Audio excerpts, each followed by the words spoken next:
لو نفسك في وجبة بحرية متكاملة العناصر الغذائية وكمان بطعم المطاعم يبقى الفيديو ده ليكي. هنعمل النهاردة ألذ وأطعم صينية سمك في الفرن بتتبيلة رهيبة بدون مبالغة، حقيقي مميزة جدا، ومعاها الرز الصيادية الأصلي وبلونه الجميل البني. هقول لكم على كل التريكات والتتبيلة والخطوات بالتفصيل من أول اختيار السمك لحد التتبيلة المبهرة دي.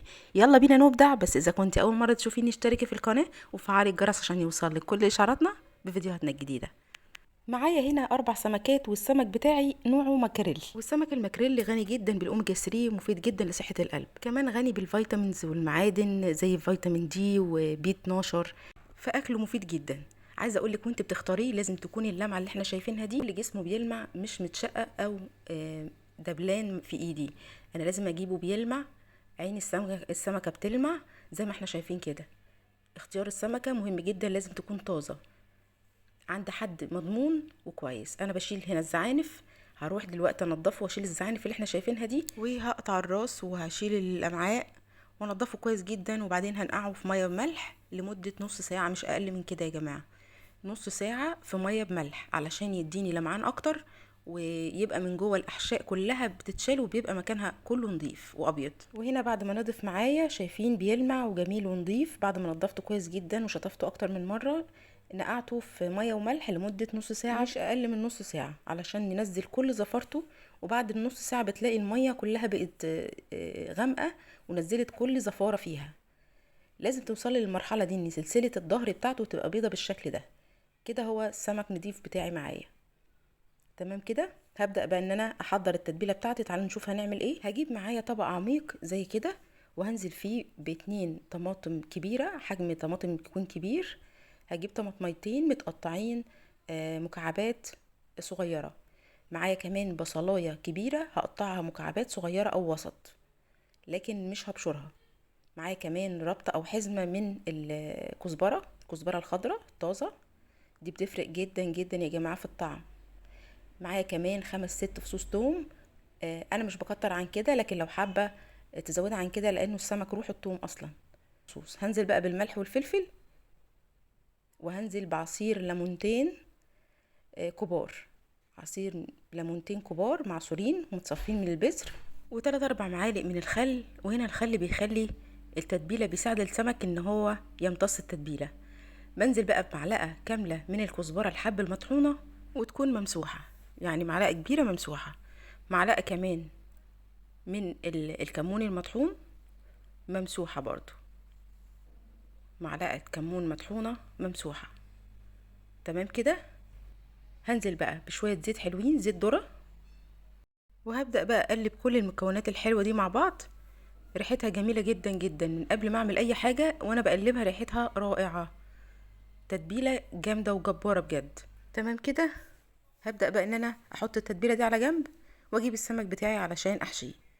هعمل إيه بقى؟ هجيب الصينية بتاعتي على قد السمك بتاعي، وهبدأ بقى ان انا اقطع بصلاية كبيرة جدا، اكبر حجم عندك. هقطعها شرايح زي ما احنا شايفين كده، وارصها جنب بعض في القاعدة بتاعت الصينية بتاعتي زي ما احنا شايفين كده. احاول ان انا املى القاعدة بتاعتي بالشرايح البصل علشان هوقف عليها السمك بتاعي بالتتبيلة. هبدأ بقى ان انا احشي السمك بتاعي، كل سمكية هحط فيها شوية من التتبيلة واملاها كويس جدا، وابدأ بقى احطها في الصينية، ارصها بقى رصة عكس بعض، يعني واحدة راسها هنا التانية راسها الناحية التانية، وهكذا.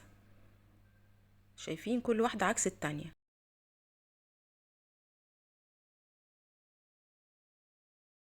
تمام كده. انا خلصت خلاص الصينية. هبدأ بقى ان انا امسك التتبيلة دي واوزعها حوالين السمك على بواقي البصل، شرايح البصل اللي عندي زي ما احنا شايفين كده. بوزعها حوالين السمك علشان يمتصها السمك كويس جدا في التسوية.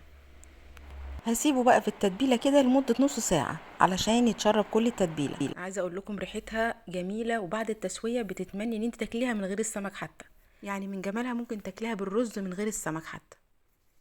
ريحتها رائعة. ودي الرصة بتاعت الصينية بتاعتي قبل ما تدخل الفرن. هدخلها بقى الفرن على درجة حرارة 200 ولغاية بقى ما تستوي. تعالوا نعمل معانا الرز الصيادية الجامد ده. في حلة على النار حطيت بصلاية مبشورة متوسطة، وهنزل بشوية زيت ذرة حلوين كده، زيت ذرة يكون كويس، نوع كويس، وهقلب ادي تشويحة كده بسيطة لمدة دقيقة بالظبط. بعد الدقيقة هحس ان لونه بدأ يغير.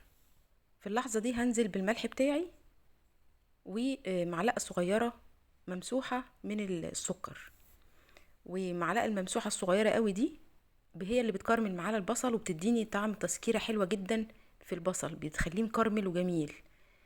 اعمليها وجربيها في الرز الصيادية وهتفرق جامد معاكي في الطعم. جربيها وهتدعيلي. هبدأ بقى ان انا اشوح كتير لغاية ما اوصل للمرحلة دي، اللون الذهبي الغامق اللي هيبدأ انه يبدأ للحروقة كده، يعني مايل للحروقة كده. طبعا انا مش هحروقه، بس اول ما يبدأ في اللون الذهبي الغامق هنزل على طول بالرز بتاعي مغسول ومتصفي، متصفي كويس جدا. هبدأ بقى اديله تشويحة بسيطة، مش هكمل حاجة، هي دقيقتين بس تشويحة، وبعدين هنزل بالمية بتاعتي. والمية بتاعتي لازم تكون سخنة بتغلي زي ما احنا شايفين كده. لو المية بتاعتي مش مغلية الرز بتاعك هيعجن فورا، لكن لازم تبقى المية مغلية اعلى درجة غليان. تمام كده. نزلت بمعلقة من الكمون المطحون. هنا الكمون بيدي نكهة حلوة جدا للرز بتاعي. اول ما احس انه بيغلي هوطي النار على نار هاديه جدا لغايه ما يتفلفل معايا، يبقى بالشكل اللي انتوا شايفينه ده. طالع رائع، كل رزايه بحبتها، كل حبه بحبتها، مفيش حاجه معجنه خالص، ريحته جميله ولونه جميل. ده اللون الاصلي للصياديه. هنا بقى في الفرن السمك بتاعي استوى، لكن انا محتاجه احمر الوش، فهي هتفتحي الشوايه، يا اما لو عندك مروحه داخليه فتحت المروحه الداخليه عليه لغايه ما اخد اللون الذهبي الحلو، وابتديت ان انا اغرف في طبق التقديم. هيطلع معاكي ألذ واطعم سمك على الاطلاق بتتبيله وهميه بجد بدون مبالغه. ده غير ريحته اللي حرفيا قلبت البيت. عايزه اقولك لو عندك حد في الاسره ما بيحبوش جربيه بالطريقه دي، واتحدى لو ما اكلهوش. اشجعك جدا تجربيه، وصفه رائعه للاسره، مغذيه جدا جدا جدا، ألذ بكتير جدا من الجاهز وبتاع المطاعم، بجد رائع. انصحكم جدا تجربوه بالطريقه دي وتكتبوا لنا ارائكم في كومنتات، دي حاجه بتسعدني وبتشجعني اني اكمل. ما تنسوش بقى اللايك والشير لكل الناس اللي بتحب الاسماك والبحريات، ولو وصلتوا لغايه هنا وما اشتركتوش انزلوا اشتركوا وفعلوا الجرس عشان توصل لكم كل اشعاراتنا في فيديوهاتنا الجديده. خلصت النهارده وصفتنا، انتظروني في وصفات احلى واحلى من مطبخ فراوله. شكرا ليكم ولمتابعتكم.